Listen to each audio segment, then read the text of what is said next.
Ladies and gentlemen, I am Paul, U.S. Army combat veteran, and today we are going to be breaking down combat footage coming out of Ukraine. This is Chechen Special Forces under sniper fire in Ukraine, and we are going to answer the question, just what are the Chechens still doing in Ukraine? Let's get into it.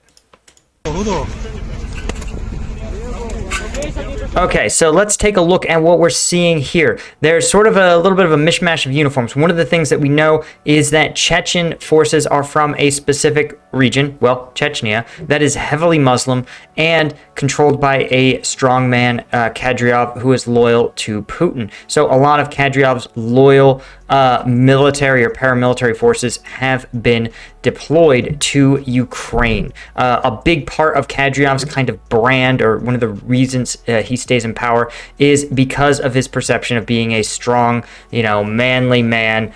He is strongly associated with mixed martial arts and elite Russian fighters that come from the region.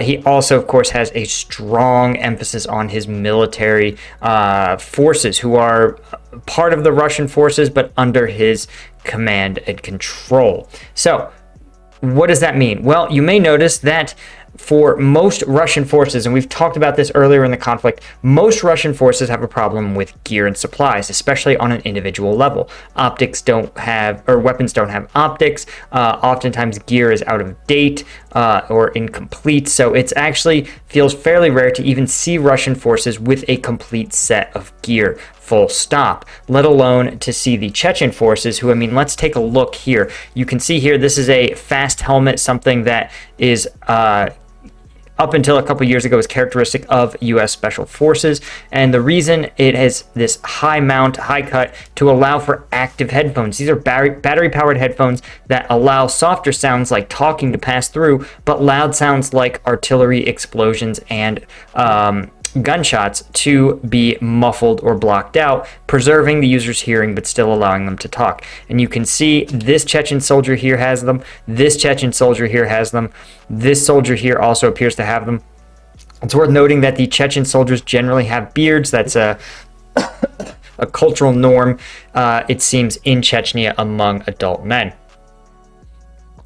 The other things I think are really noteworthy are these are not standard Russian issue. These are plate carriers. This and this, I believe, are standard Russian military issue body armor, as is this here. So you can see right now what we're probably looking at is a mix between Russian standard infantry troops, probably from the VDV or another fairly well-trained combat-tested unit, and Chechen forces, who are also very, very well equipped. So it's worth noting right away that we see that the Chechen forces are not subject to the same level of corruption in terms of having their gear stolen or pilfered than conventional Russian forces. They're well equipped by this conflict standards, very well equipped actually.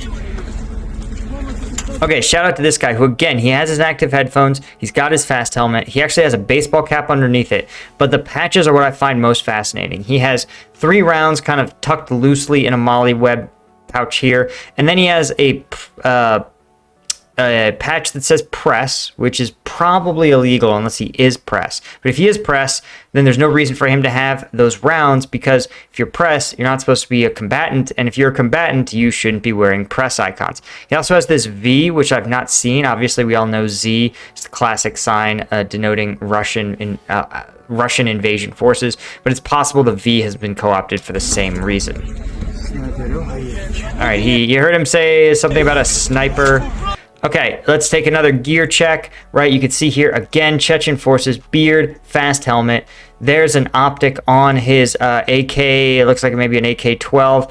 Here's another example of someone, a Chechen, making a pretty goofy call to have this is a foregrip, right? It's supposed to give you stability under the weapon, but he has it on the side as though he's going to be like I'm not even clear on what he expects to do with that thing on the side, but there it is. but he does have a Picatinny rail system. This is, again, something that we haven't really seen among Russian regular troops and conscripts in this fight. Now, you can see here, right, here are some regular troops. Again, these guys are properly equipped, right? So I suspect that they are something like VDV, Russian Airborne, an actual trusted combat unit. Also of note, the Russian troops will use this digital flora pattern. I'll try to show you an example of it.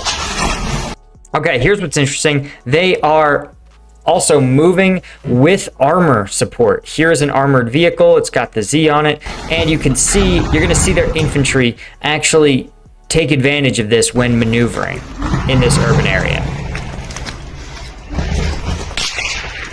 All right, that was like a pretty close sniper shot. He probably wants to hustle up a little bit, and he is. Yep, he hustles to cover. His buddy's telling him to get down. Okay, so this, again, let's back it up just a couple of frames, see if we can figure out who this guy is. You can see not really, no beard. Let me make sure I've got this the highest possible setting. Yep. But you can see he looks like he has kind of standard, closer to standard Russian military equipment. Right, exactly. You guys can see the breakdown here. Non-standard, Chechen, probably regular.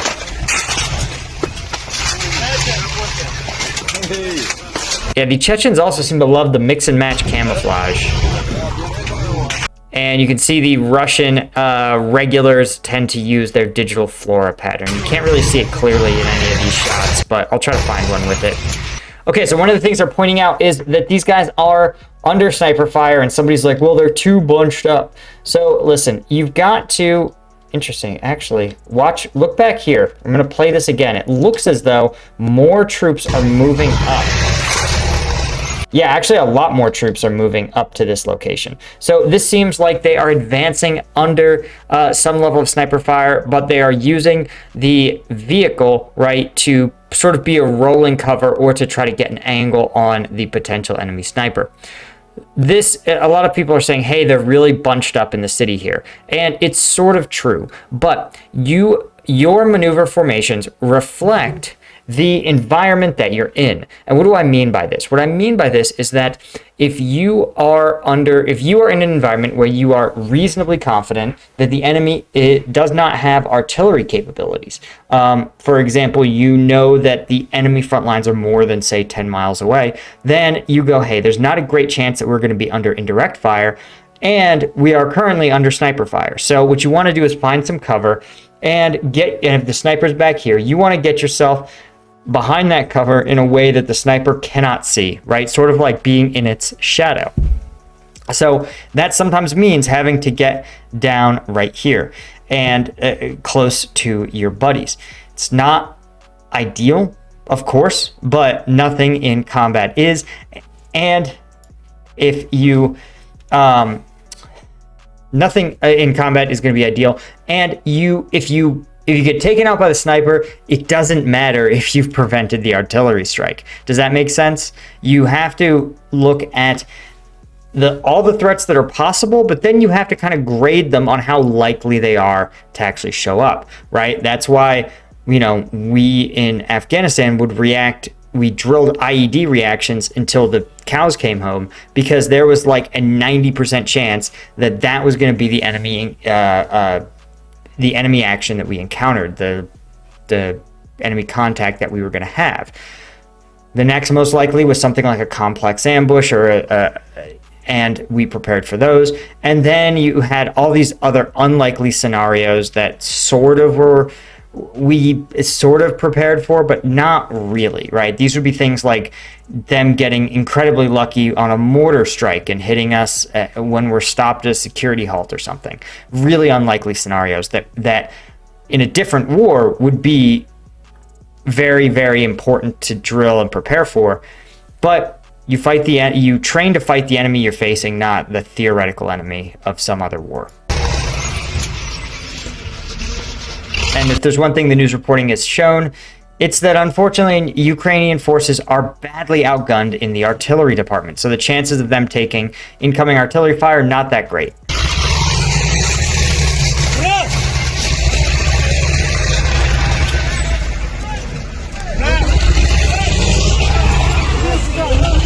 see, they're trying to tell everybody else to get down, that there's a sniper nearby. This is, again, people in the comments are acting like this is cavalier or casual. I think this is actually pretty standard. I think this is a standard level of communication. It looks like we've talked about the Russian strategy at large, where they use artillery, missiles, and other indirect fire methods to basically flatten an area, destroy it entirely, and then they use their ground forces to simply advance, taking bite-sized chunks of territory before moving their artillery up, bombarding the next bite of territory, then advancing and having their infantry capture it. So I think this is what we're seeing right now. We're seeing the infantry in real time seize territory that has been bombed basically out of existence. And that's what we're watching right now. And you can see these guys are doing exactly that, right? They're finding a way for their armor to get through. They're advancing block by block, town by town. And, right, they probably have a sense that the enemy has largely withdrawn from this area already. Yep, like we talked about, kind of a mishmash of uniforms. You see here, this type of uniform is actually OCP. It's a US style of camouflage, but not the Russian digital flora that we more typically will see.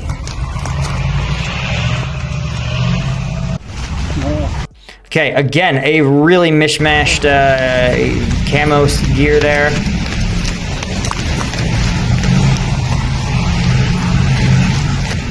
Again, guys, this is a moving in a file, very standard in urban combat, and actually this is like pretty appropriately spaced, right? They're sort of staggered back and forth a little bit, but they're moving through this tight, restrictive terrain in a file, right? They will back it up, let you guys see it again.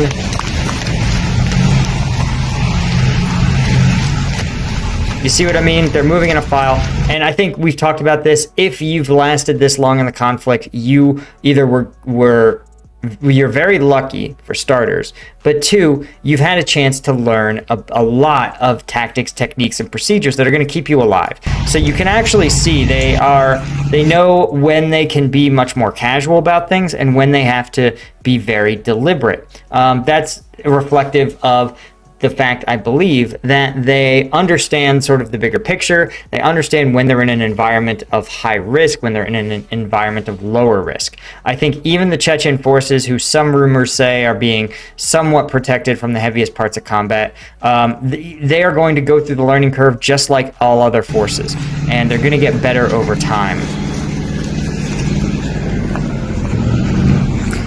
Okay, except for this guy, man, I don't understand this gear on the back. How are you going to get access to any of these pouches, right? Maybe you could reach back and get that magazine, maybe, but like, how are you going to sit down?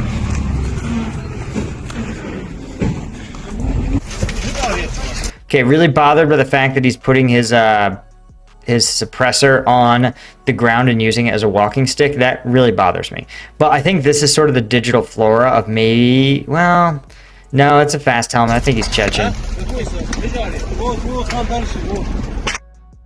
All right, guys, that is the breakdown of the Chechen forces. I hope you guys got an understanding of just who they are and what they are doing. And more importantly, if you want access to some breakdowns of content that is, leaked combat footage that is just too spicy for YouTube, you want to join the Patreon. Thanks to our Lieutenant tier patrons. Link is in the description. See you in the next one.